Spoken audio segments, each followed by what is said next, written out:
Hi folks, January 5th. Thanks for coming along again. This is Pastor Tim, yet again with our 365 workout. Correction from last week, or yesterday, yesterday. We are going to be finishing the book of Genesis, not Exodus. We'll finish the book of Genesis by January 16th, okay? So, keep up the good work, and let's get into the Word. We're going to read chapters 17 through 19 today. Chapter 17. When Abram was 99 years old, the Lord appeared to Abram and said to him, I am Almighty God, walk before me and be blameless. And I will make my covenant between me and you, and will multiply you exceedingly. Then Abram fell on his face, and God talked with him, saying, As for me, behold, my covenant is with you, and you shall be a father of many nations. No longer shall your name be called Abram, but your name shall be Abraham. For I have made you a father of many nations. I will make you exceedingly fruitful, and I will make nations of you, and kings shall come from you. And I will establish my covenant between me and you and your descendants after you in their generations, for an everlasting covenant, to be God to you and your descendants after you. Also I give to you and your descendants after you the land in which you are a stranger, all the land of Canaan, as an everlasting possession, and I will be their God. And God said to Abraham, As for you, you shall keep my covenant, and you and your descendants after you throughout their generations. This is my covenant, which you shall keep between me and your descendants after you. Every male child among you shall be circumcised, and you shall be circumcised in the flesh of your foreskins, and it shall be a sign of the covenant between me and you. He who is 8 days old among you shall be circumcised. Every male child in your generations, he who is born in your house or bought with money from any foreigner who is not your descendant. He who is born in your house and he who is bought with your money must be circumcised, and my covenant shall be in your flesh for an everlasting covenant. And the uncircumcised male child who is not circumcised in the flesh of his foreskin, that person shall be cut off from his people. He has broken my covenant. Then God said to Abraham, As for Sarai, your wife, you shall not call her name Sarai, but Sarah shall be her name. And I will bless her, and also give you a son by her. Then I will bless her, and she shall be a mother of nations. Kings of peoples shall be from her. Then Abraham fell on his face, and laughed, and said in his heart, Shall a child be born to a man who is 100 years old? And shall Sarah, who is 90 years old, bear a child? And Abraham said to God, Oh, that Ishmael might live before you. Then God said, No, Sarah your wife shall bear you a son, and you shall call his name Isaac. I will establish my covenant with him for an everlasting covenant, and with his descendants after him. And as for Ishmael, I have heard you. Behold, I have blessed him, and will make him fruitful, and will multiply him exceedingly. He shall beget 12 princes, and I will make him a great nation. But my covenant I will establish with Isaac, whom Sarah shall bear to you at this set time next year. Then he finished talking with him, and God went up from Abraham.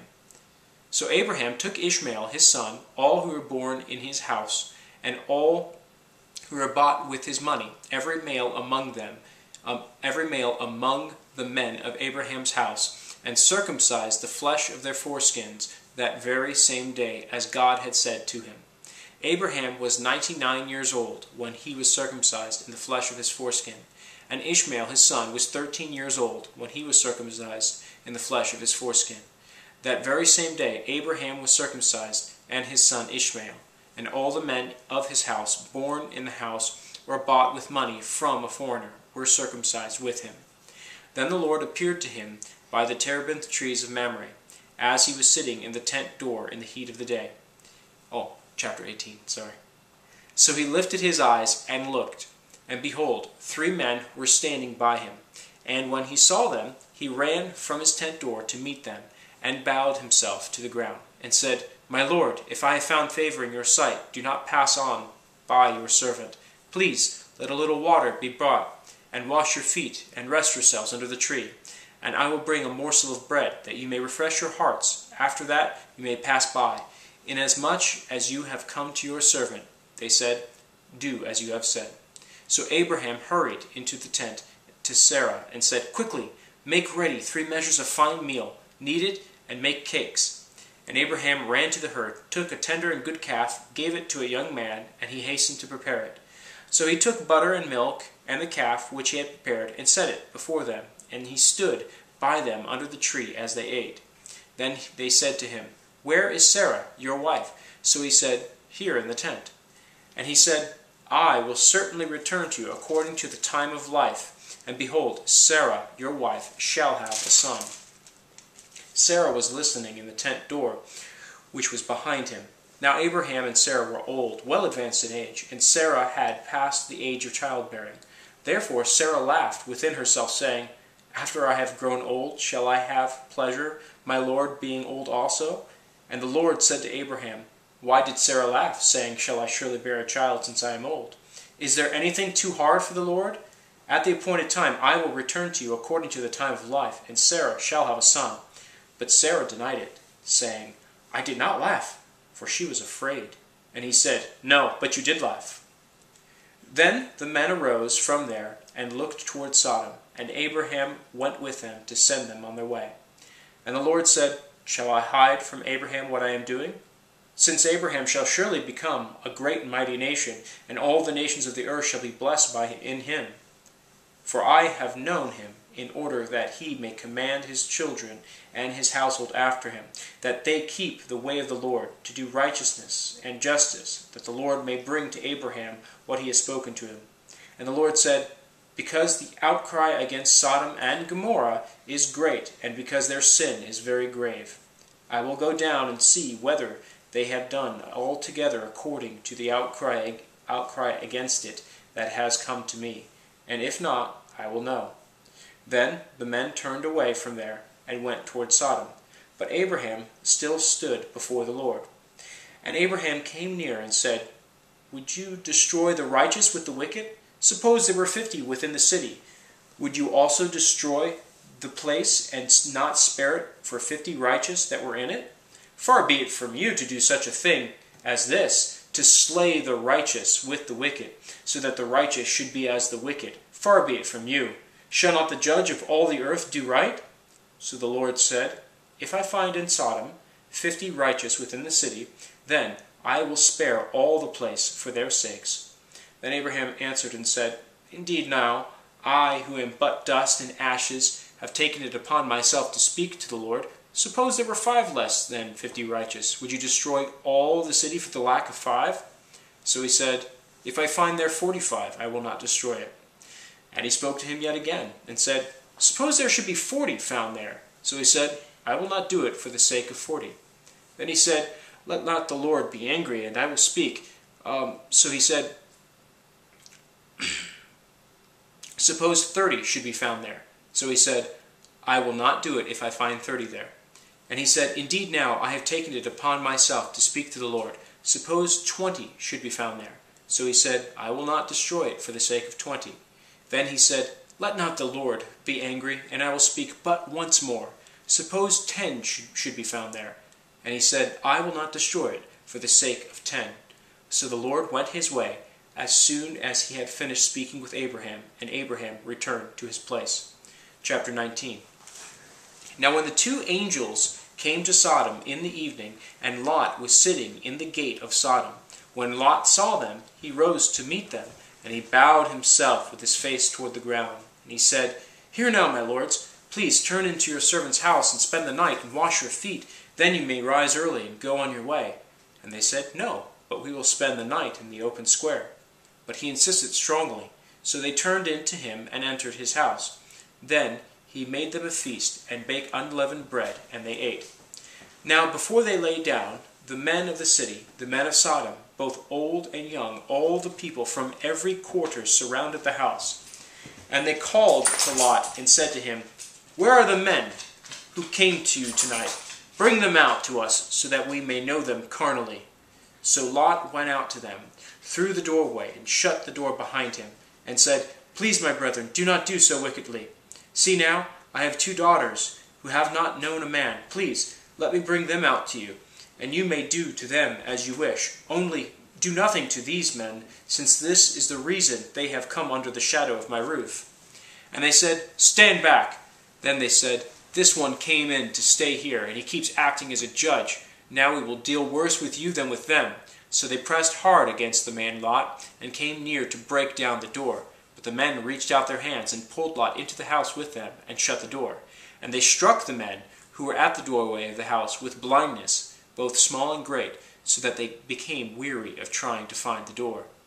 Then the men said to Lot, "Have you anyone else here? Son-in-law, your sons, your daughters, and whomever you have in the city, take them out of this place, for we will destroy this place, because the outcry against them has grown great before the face of the Lord, and the Lord has sent us to destroy it."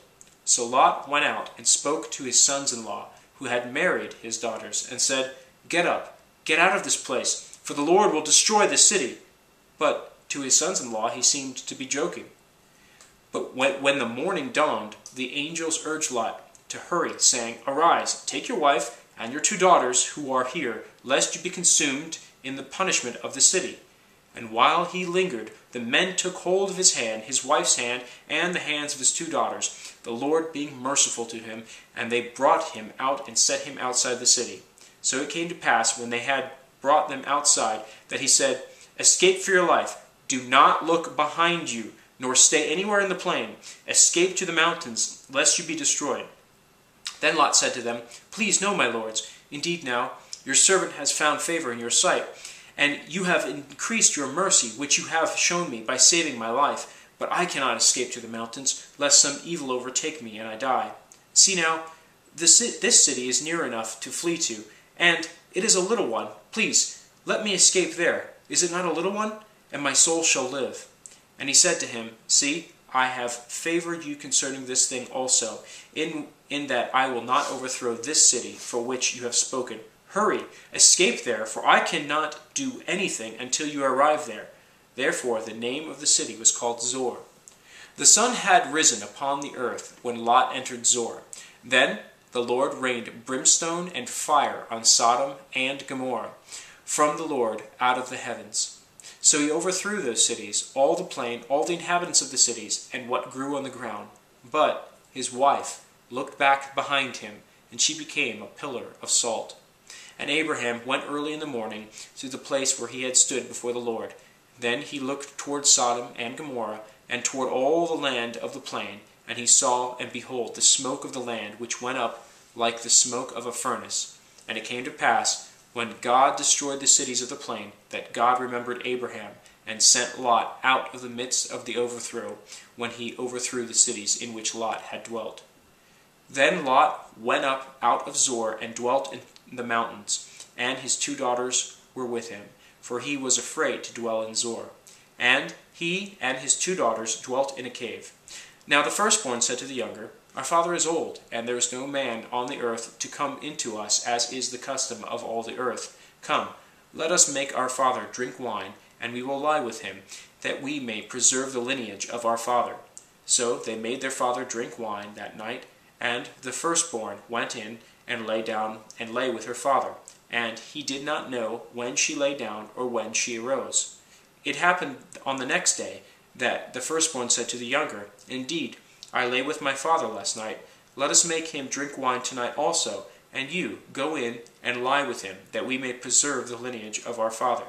Then they made their father drink wine that night also, and the younger arose and lay with him. And he did not know when she lay down or when she arose. Thus both daughters of Lot were with child by their father. The firstborn bore a son, and called his name Moab. He is the father of the Moabites to this day. And the younger, she also bore a son, and called his name Ben-Ammi. He is the father of the people of Ammon to this day. And we're finished. All right, keep up the good work. We're almost there.